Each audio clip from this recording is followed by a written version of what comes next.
aptekada bo'layotgan voqea. Aka-uka onaga dori olyapti. Esimga tushdi, yetib keting. Aka-uka onaga dori olyapti. 5 million so'mga dori oldi. 10 ming so'm yetmayapti. Apteka aytayapti-ku, bera olmayman.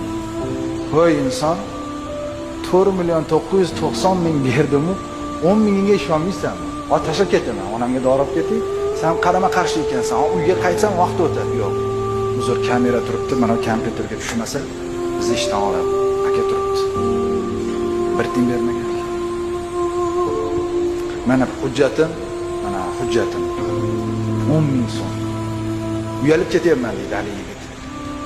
10 ming so'mga olmayapti aptekir, lekin undan yomoni jigarim bo'lgan bitta onadan tug'ilgan akam, 10 ming men beraman demayapti. Ber 10 ming.